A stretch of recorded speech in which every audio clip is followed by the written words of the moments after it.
Guys, today I'm going to be reviewing the new Style Black collection by MAC. I guess it's been out a little bit. I just am kind of behind doing this, I guess. Not too long. But anyways, I got a few things and I want to share with you my thoughts. This is a look from the collection that I will be posting as a part 2 to this video, so go check that out. I'll put the link in the sidebar. So, definitely this look, if you haven't watched, obviously this is part 1, so you probably haven't watched that video. I took elements of the collection to make it more wearable for everyday women that are not going to paint their lips black. You don't have to take it so literal. Just make it work for you. Take certain elements, and I think it kind of makes it, I think it kind of puts a better twist on the trend rather than just taking the obvious dark lips, dark eyes. So I'm going to show you how to do that in the next video and hopefully give you some ideas on how to use your colors. So let's talk about these colors. Scooter likes them too. Let's see. He hasn't been in a video in a long time. Ow, he's scratching. Look! Look, say hi. Look, say hi. Look, say hi to everybody. Ooh. So sweet. Ooh. Okay, he's over it. First of all, about the nail polish. You may notice that there's some crazy stuff going on with my nails. Basically, I started to paint my nails with the Chanel Jade, which I'll put that has nothing to do with this, but I'll post a review or a swatch on my blog of that. But I wanted to wear this for a few days, and as I was almost done painting, as you can see, I realized I have not posted a swatch of the Seriously Hip, which is this color, and I really wanted to do that and to have that to include my blog. So I painted the rest of my 3 so that you could kind of see. So I guess I'll go ahead and talk about these first. A lot of you that follow my blog may have seen my post already about this. This is Baby Goth Girl. But don't worry, all of the swatches of that, all of the swatches of all this, I'm going to post in a big blog post. And you can find that in the sidebar. So, anyways. So Baby Goth Girl is really nice. For some reason, these, I thought it was just because I was kind of shaky, but I can't make them, like, go on neatly. Maybe it's the formula. It is a little thin, but most MAC formulas are. But that being said, I like this formula better than most of MAC's, because you guys know I'm not really crazy about the MAC nail polish formula itself. But they do have some great colors.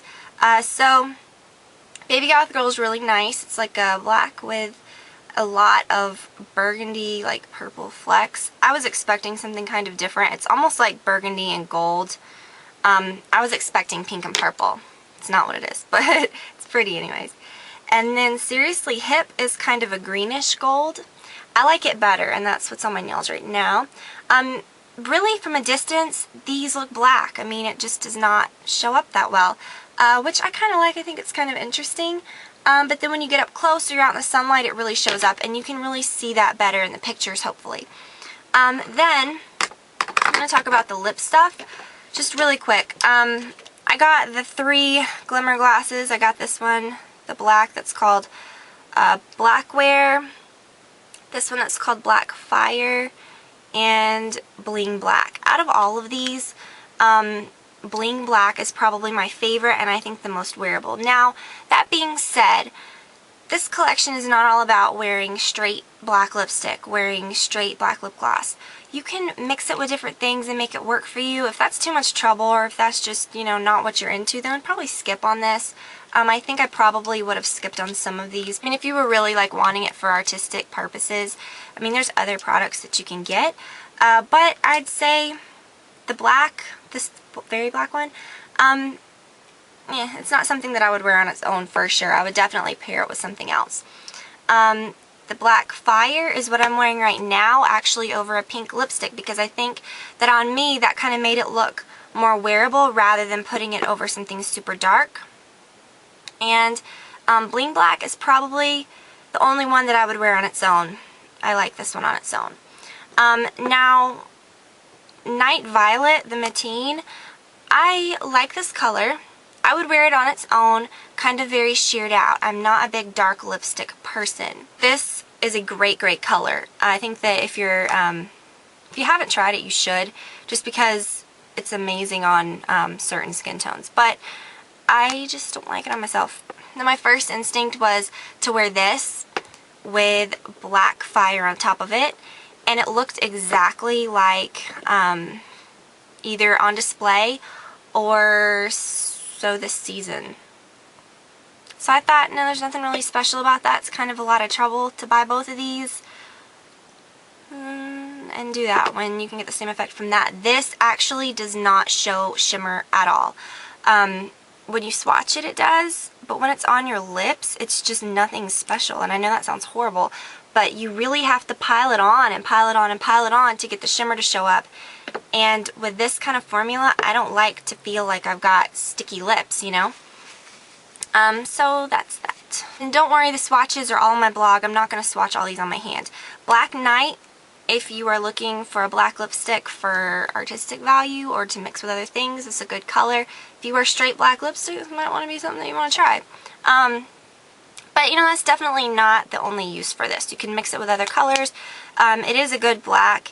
It goes on with kind of a shine. It's not like a matte color. They do have a Mateen that's a black if you want a more black, opaque black. The grease paint stick I really like. I actually have this on as a base under my eyeshadow. I'm going to show you how to use that in my next video. These will crease. I have worn mine a few times, and yeah, it will crease, so you do have to wear something under it. And don't just apply it and, you know, stick your color over it. You definitely want to apply it like that, this would be to your eyes, and use a brush or your finger and blend it out a little bit before you apply the color over it. That will also make it less likely to crease. And then, I think I said this, but put a base underneath it. And what else do I have? Oh, the eyeshadow. I got all of them except for the blue one, which I forgot what it's even called. Young Punk was the one that I was most excited about. It's the one that I'm wearing right now. And then there's Cinderfella, which is kind of a really, really intense, like black and silver. And Guilt by Association, which is very pretty. I think it's funny because, like, okay, these are the same color, like the, you know, the nail polish and the glimmer glass, whatever. And then it's funny because these are all kind of the same. Yep. I don't know, just a funny little observation I made there. Okay, now with these eyeshadows, okay, mineralized eyeshadows are tricky business. If you apply them straight, you know, just dry over a base, don't break. It's okay. Thank goodness I have carpet in here. It's kind of a good and a bad thing in a makeup room, but whatever. Okay, so yeah. When you apply these, it's a good idea to apply them wet. And I'm not saying that's the only way that you can apply them. Yes, you can apply them over a very sticky base, but you're still going to get some fallout because it's dry on your brush. When I apply these, I use Fix Plus. You can use water if you want, but I use Fix Plus, just think it's easier. And I use my Sigma makeup brush because I think that it grabs the color better. This is a 239, an SS 239. And this is a MAC 239. This is tapered down further. It's going to grab the colors better, whereas this one is much flatter, and the pigment is just basically sticking to the side of the brush. This one actually grabs it. I don't know. Prefer this one, obviously. And what I do is I just spray the brush. I dip it in the eyeshadow. You can also just spray the eyeshadow. I don't really like to do that. You could even spray this into a dish and dip the brush, but I think it's easier just to kind of, you know, spray the brush. And that's what I did. I'm going to show you how I did that in my next video for my eyeshadow. So these colors are really, really pretty. I really like them. I know that was kind of a brief review. I guess because I didn't swatch everything, but like I said, you can go to my blog and the swatches of everything is going to be over there. It's kind of pair the two because I think it's easier to post pictures of swatches and a video of a review rather than a blog post with all or a video with all. It's just easier. So head on over to part 2 so that you can see how I actually use these colors, how I made them work for me, and I will talk to you all very soon.